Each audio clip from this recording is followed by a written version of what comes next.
ഐവൈസിലേക്ക് സ്വാഗതം. നിങ്ങൾക്ക് ഒരിക്കലെങ്കിലും തോന്നിയിട്ടുണ്ടോ, നിങ്ങൾ സ്റ്റോക്ക് മാർക്കറ്റിലോ മ്യൂച്വൽ ഫണ്ടിലോ ലംസമായിട്ട് കൊണ്ടിടുമ്പോൾ അന്നേരം ആരോ നിങ്ങളെ വാച്ച് ചെയ്യുന്നതായിട്ട് നിങ്ങൾ അങ്ങോട്ട് ഇടുവാൻ നോക്കിയിരിക്കുകയാണ്, നിങ്ങൾ ഇട്ടതെല്ലാം താഴോട്ട് പോകുവാനായിട്ട്. അങ്ങനെ നിങ്ങൾക്ക് തോന്നിയിട്ടുണ്ടോ? എന്നാൽ ഇന്നത്തെ വീഡിയോ നിങ്ങൾക്ക് വേണ്ടിയുള്ളതാണ്. ഒരു പാറ്റേണിനെ കുറിച്ച് സംസാരിക്കുവാനാണ് ഈ വീഡിയോ. മാർക്കറ്റ് 20% താഴോട്ട് ഇടിഞ്ഞു വീഴും. അന്നേരം പാനിക്ക് പിടിക്കും, ജനങ്ങൾക്ക് പേടിയും അവർക്ക് വേദനയും ഒക്കെ വരും.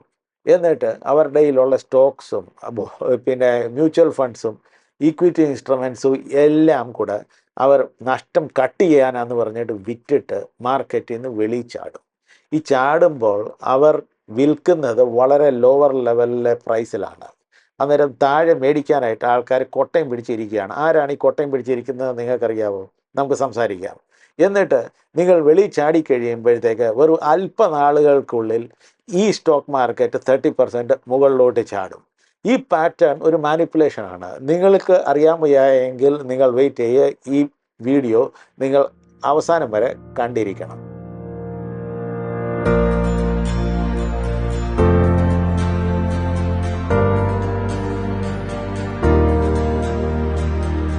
പലരും വിചാരിക്കുമായിരിക്കും മാർക്കറ്റിലെ മൂവ്മെൻറ്റ് അത് വളരെ റാൻഡമാണ്. പക്ഷേ അങ്ങനെയല്ല. ശ്രദ്ധിച്ച് നോക്കുന്നവർക്ക് മനസ്സിലാകും അത് ഡിസൈൻഡ് അങ്ങനെ തന്നെയാണ്. അതിൻ്റെ ഒരു ഡിസൈനിങ് സിസ്റ്റമേ അതുപോലെ തന്നെയാണ്. വേറെ നമ്മുടെ ഇമോഷനുണ്ടല്ലോ, ഇമോഷനെ മാനിപ്പുലേറ്റ് ചെയ്തിട്ടാണ് നമ്മളെ കൊണ്ട് സ്റ്റോക്ക് വിൽപ്പിക്കുന്നത്. നമ്മൾ വിചാരിക്കുമായിരിക്കും ഈ മാർക്കറ്റ് ഒരു ടോട്ടലി ഡിഫറെൻ്റ് എൻറ്റിറ്റിയാണ്, നമ്മൾ വെളിയിൽ നിന്ന് നമുക്ക് വേണ്ടിയത് തിരഞ്ഞെടുക്കുക. അങ്ങനെയല്ല. നമ്മൾ മാർക്കറ്റിനകത്ത് തൊട്ട് കഴിഞ്ഞാൽ ഇമ്മീഡിയറ്റ്ലി ഒരു ഇമോഷൻ നമ്മളെ പിടിച്ചിരിക്കും. എന്നിട്ട് ആ ഇമോഷനെ ബ്ലാക്ക് മെയിൽ ചെയ്തിട്ടാണ് നമ്മളിൽ നിന്ന് നമ്മളെ കൊണ്ട് സ്റ്റോക്ക് വാങ്ങിപ്പിക്കുന്നതും വിൽപ്പിക്കുന്നതും. ഈ ഒരു സൈക്കിളാണ്. സൈക്കിളിനകത്ത് മാനിപ്പുലേഷൻ എന്ന് പറഞ്ഞൊരു സൈക്കിളുണ്ട്. മാനിപ്പുലേഷൻ ഫൈനലി ആയി കഴിയുമ്പോഴത്തേക്ക് ഒരു ബൗൺസ് ബാക്ക് നടക്കും. അതെപ്പോഴും നിങ്ങൾ നോട്ടീസ് ചെയ്തിരിക്കണം. ഈ മാനിപ്പുലേഷൻ എന്ന് പറഞ്ഞത് അത് ഒരു 1% മാനിപ്പുലേഷൻ അല്ല, സിസ്റ്റമിൻ്റെ മാനിപ്പുലേഷനാണ്. അതിനെ എങ്ങനെ നമ്മൾ തിരിച്ചറിയാനും അതിനോട് പ്രതികരിക്കുവാനും അറിയാവുന്ന ആളാണെങ്കിൽ അത് നമുക്ക് മാനിപ്പുലേറ്റീവായിട്ട് തോന്നത്തില്ല. ഈ സിസ്റ്റം ഒരു നോവൈസിൻ്റെ കയ്യിൽ നിന്ന് സ്മാർട്ട് മനുഷ്യൻ്റെ കയ്യിലോട്ട് കാശ് ട്രാൻസ്ഫർ ചെയ്യുന്ന ഒരു മെക്കാനിസമാണ്. ഈ സിസ്റ്റം ഒരു ഇംപേഷ്യൻ്റ് മനുഷ്യൻ്റെ കയ്യിൽ നിന്ന് ഒരു പേഷ്യൻ്റ് മനുഷ്യനോട്ട് കാശ് ട്രാൻസ്ഫർ ചെയ്യുന്ന ഒരു മെക്കാനിസമാണ്. Stock market is a market filled with regrets. പക്ഷേ ആൾക്കാർ പിന്നെയും പഠിക്കത്തില്ല. ഇപ്പം നമ്മൾ അധികം ദൂരമായിട്ടൊന്നും പോകണ്ട. മാർച്ച് 2020 നമ്മൾ ഇപ്പോൾ ആരെങ്കിലും നമ്മളോട് ചോദിച്ചു കഴിഞ്ഞാൽ നിങ്ങൾ മാർച്ച് 2020 ഇൻവെസ്റ്റ് ചെയ്തായിരുന്നോ? അയ്യോ, ചെയ്തില്ലായിരുന്നു. ചെയ്യേണ്ടതായിരുന്നു. പക്ഷേ എനിക്ക് അന്ന് കൊറോണ വൈറസ് ഭൂമിയെ പിടിച്ച് ഉലച്ചു കഴിഞ്ഞപ്പോഴത്തേക്ക് ഞാനും കൂടെ ചത്തുപോകുമെന്ന് വിചാരിച്ചു. അതുകൊണ്ട് ഞാൻ അതിനകത്ത് ഇൻവെസ്റ്റ് ചെയ്തില്ല. അങ്ങനെയൊക്കെ പല എക്സ്ക്യൂസസ് വരും. പിന്നെ മാർച്ച് 2022 ഒന്ന് നോക്കിക്കാട്ടോ. ആൾക്കാർ പറയും അയ്യോ, റഷ്യ യുക്രൈൻ യുദ്ധമായിരുന്നു, അമേരിക്ക ചാടി, യൂറോപ്പ് ചാടി, ഇനി അടുത്ത ലോക മഹായുദ്ധം വരാൻ പോവുമായിരുന്നു. അന്നേരം ഞാനിപ്പോൾ ഇൻവെസ്റ്റ് ചെയ്ത് കഴിഞ്ഞാൽ പ്രശ്നമായിരുന്നെങ്കിലോ? അതുകൊണ്ട് ഇൻവെസ്റ്റ് ചെയ്തില്ല. പിന്നെ മാർച്ച് 2023 എന്ത് പറ്റി? അങ്ങനെ അമേരിക്ക സിലിക്കൺ വാലി ബാങ്കും അങ്ങനെ കുറേ ബാങ്ക്സിലൊക്കെ പ്രശ്നം വന്നു. അന്നേരം ഞാൻ ഇൻവെസ്റ്റ് ചെയ്തായിരുന്നെങ്കിൽ എൻ്റെ സ്റ്റോക്സ് പിന്നെയും താഴോട്ട് പോയേനെ. പണ്ട് ലേമാൻ ക്രൈസിസ് നടന്നപ്പോൾ അങ്ങനെയൊക്കെ അല്ലായിരുന്നോ? അത് കഴിഞ്ഞിട്ട് ഒക്ടോബർ 2024 അന്നേരം നമ്മൾ പറയും അയ്യോ, അത് ഇസ്രായേൽ ഹമാസ് യുദ്ധമല്ലായിരുന്നോ? അമേരിക്ക ഫുൾ സപ്പോർട്ട്, ഇവിടുന്ന് പലസ്തീനികൾക്ക് മറ്റുള്ളവർ സപ്പോർട്ട്, അത് പിന്നെ അടുത്ത ലോക മഹായുദ്ധമായിട്ട് മാറിയാലോ? ഇല്ലേ? ഇപ്പം മാർച്ച് 2025 വന്നിരിക്കുന്നു. എന്താണ് പ്രശ്നം? ട്രംപ് ടാരിഫ് ഏർപ്പെടുത്തിയിരിക്കുന്നു. ലോകത്തിൻ്റെ സകല മാർക്കറ്റ്സും താഴെ കോങ്കുത്തി കിടക്കുകയാണ്. ഇങ്ങനെയൊക്കെ പല കാര്യങ്ങൾ പറഞ്ഞിട്ട് നമ്മൾ ഇൻവെസ്റ്റ് ചെയ്യാതിരിക്കും. പക്ഷേ നമ്മൾ നോക്കിക്കോണം, ഞാനീ പറഞ്ഞ ആ ഡേറ്റ്സൊക്കെ ഒന്ന് ശ്രദ്ധിച്ചോണം. അത് കഴിഞ്ഞിട്ട് നടന്ന എന്താണെന്നറിയാവോ? മാർക്കറ്റ്സ് ഠെങ്ങെന്നൊരു പോക്കങ്ങ് പോയി.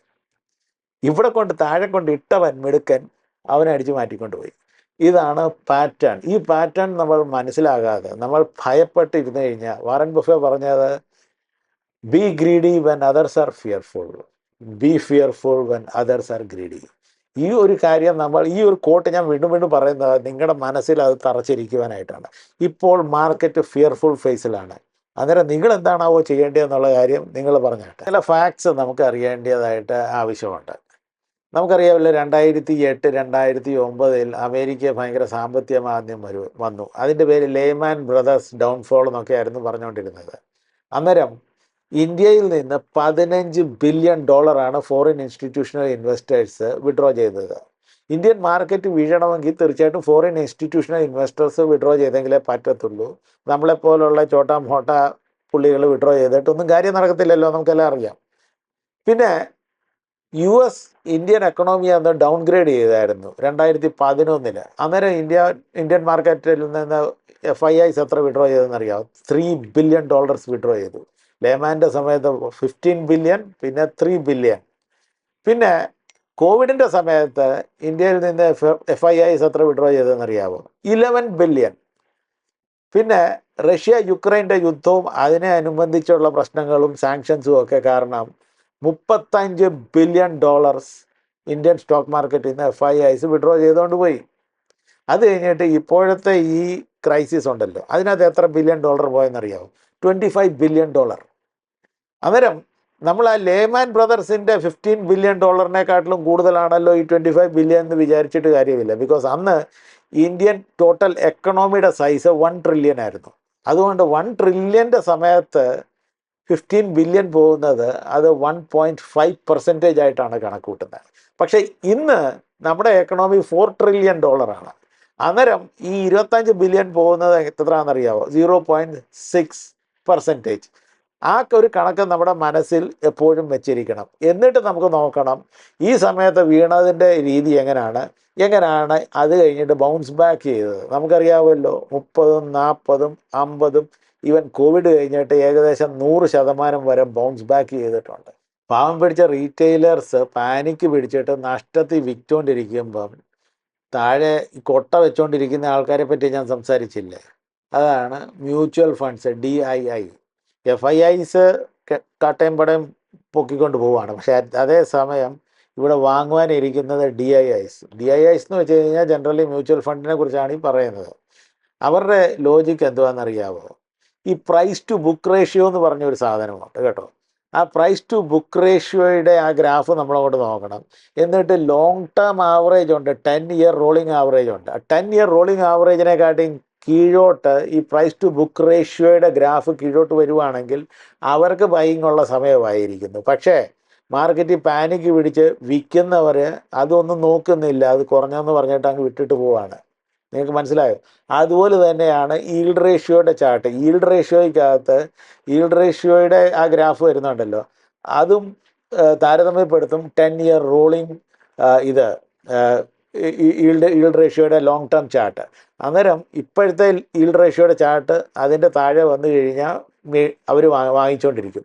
ഇപ്പം കറക്റ്റ് സമയമാണ്. മ്യൂച്വൽ ഫണ്ട് കൊട്ട ഇങ്ങനെ വെച്ചുകൊണ്ടിരിക്കുകയാണ്. പൊട്ടന്മാർ കൊണ്ട് വിറ്റുകൊണ്ട് പോവാണ്.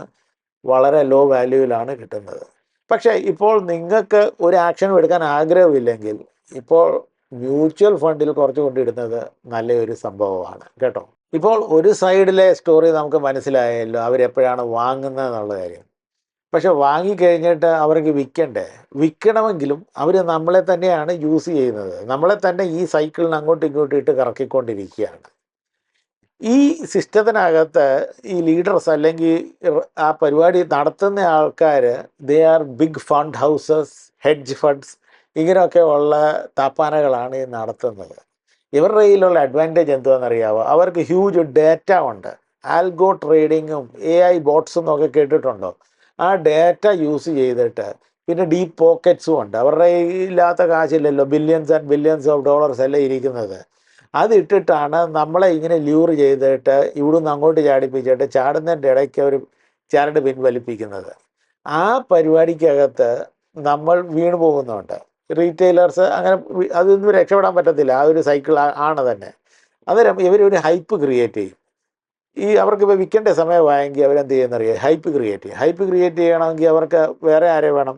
മീഡിയ ഹൗസസിനെ വേണം. ഈ മീഡിയ ഹൗസസ് പറയും, അയ്യോ ഈ സ്റ്റോക്കാണല്ലോ, ഇതാണ് അതിന് വരാൻ പോകുന്ന കാര്യങ്ങൾ ഇതൊക്കെയാണെന്ന് കുറേ ന്യൂസും ഒക്കെ അങ്ങ് റിലീസ് ചെയ്യും. പക്ഷേ ഈ എണ്ണന്മാരുണ്ടല്ലോ, ബിഗ് ഫണ്ട് ഹൗസസ്, ഇവർക്ക് ഈ ന്യൂസും അറിയാം, ഇവർ സ്റ്റോക്ക് ഓൾറെഡി മേടിച്ച് വെച്ചിട്ടുമുണ്ട്. അത് കഴിഞ്ഞിട്ട് വാങ്ങിയിട്ട് പിന്നെ ഈ സ്റ്റോക്കിനെ ഒന്ന് മുമ്പോട്ട് തള്ളണ്ടേ, അതിനാണ് ഈ ഹൈപ്പ് ക്രിയേറ്റ് ചെയ്യുന്നത്. ഹൈപ്പ് ക്രിയേറ്റ് ചെയ്തിട്ട് അണ്ണന്മാർ വന്നിട്ട് ഇതൊക്കെ ഇങ്ങനെ ഈ തേനീച്ച കൂട്ടിലോട്ട് വീഴുന്ന പോലെ ഇങ്ങനെ വന്ന് വീഴും. അത് കഴിഞ്ഞിട്ട് ഇത് നല്ലപോലെ അങ്ങ് പൊങ്ങിപ്പോവും. ആ പൊക്കലിനകത്താണ് ഇവർ കൊണ്ട് ഈ ട്രേഡിങ് നടത്തുന്നത്. ഇൻവെസ്റ്റേഴ്സിനെ പറ്റിക്കുന്നതെന്ന് വെച്ച് കഴിഞ്ഞാൽ വൺസ് ഇൻ എ സൈക്കിൾ ഈ സൈക്കിൾ വരുന്നു. ഇവർക്ക് ഈ ട്രേഡിങ് നടത്തും. ട്രേഡിങ് നടത്തിയിട്ട് അവർ ചില കച്ചവട കമ്പനീസിന് വരെ നല്ല റേറ്റിംഗ് കൊടുക്കും. ഇന്നതൊക്കെ ന്യൂസ് ഇറക്കി കഴിഞ്ഞിട്ട് അത് മനുഷ്യരെ പറ്റിച്ച് ഇങ്ങനെ അങ്ങ് കൊണ്ടുപോയിക്കോളും. അതുകൊണ്ട് എപ്പോഴും നമ്മൾ ഏത് ഡാറ്റ യൂസ് ചെയ്തിട്ട് വേണം നമ്മൾ ഏത് പർച്ചേസ് നടത്തേണ്ടത്. ഹൈപ്പിനകത്ത് വീണ് പോകരുത്. ഈ ഹൈപ്പിൻ്റെ പുറകിൽ ഇരിക്കുന്നത് ഈ ബിഗ് ഫണ്ട് ഹൗസസും ഹെഡ്ജ് ഫണ്ട്സുമാണെന്നുള്ള കാര്യം നിങ്ങൾ എപ്പോഴും ഓർത്തിരിക്കണം. ഈ ചാർട്ട് ഒന്ന് ശ്രദ്ധിച്ച് നോക്കുക. ഇതിനെ മാർക്കറ്റ് സൈക്കോളജി ചാർട്ട് എന്ന് പറയും. ഈ ചാർട്ടിൽ കൂടാണ് ഡെയിലി മാർക്കറ്റിൻ്റെ പോക്ക് വരവ്. അത് ചിലപ്പം ഹൈ ആകും, ചിലപ്പം ലോ ആകും. അങ്ങ് യൂഫോറിയ എന്ന് പറഞ്ഞ ഒരു സിറ്റുവേഷനും വരും. അവിടെ നമ്മൾ മാനിപ്പുലേറ്റഡ് ആകരുത്. നമ്മളെപ്പോഴും ലെവൽ ഹെഡഡ് ആയിരിക്കണം. അന്നേരം ഈ ഫിയർ സൈക്കിളുണ്ട്, ഫോമോ സൈക്കിളുണ്ട്, ഗ്രീഡ് സൈക്കിളുണ്ട്.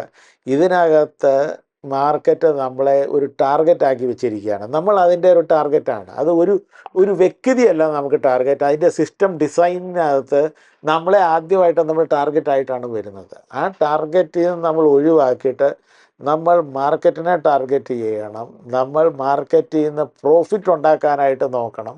അങ്ങനെയൊക്കെ ഉള്ള ഒരു ചിന്തയിൽ നമ്മൾ വന്നെങ്കിൽ ശരിയാകത്തുള്ളൂ. അതുകൊണ്ട് ഈ മാർക്കറ്റിലെ ഇപ്പോഴത്തെ ഈ ഒരു ഫിയർ സൈക്കോസിസ് ഉണ്ടല്ലോ, അതിനെ അവോയ്ഡ് ചെയ്തിട്ട് നിങ്ങൾ മാർക്കറ്റിനെ കൺട്രോൾ ചെയ്യുവാനായിട്ട് ശ്രമിക്കുക. ഈ വീഡിയോ നിങ്ങൾക്ക് ഇഷ്ടപ്പെട്ടെന്ന് വിചാരിക്കുന്നു. ഇഷ്ടപ്പെട്ടിട്ടുണ്ടെങ്കിൽ ലൈക്ക് ചെയ്യുക, ഷെയർ ചെയ്യുക. സബ്സ്ക്രൈബ് ചെയ്യാത്തവർ തീർച്ചയായിട്ടും സബ്സ്ക്രൈബ് ചെയ്യുക. ഇനി വീണ്ടും കണ്ടുമുട്ടുന്ന നമ്മുടെ നമസ്കാരം.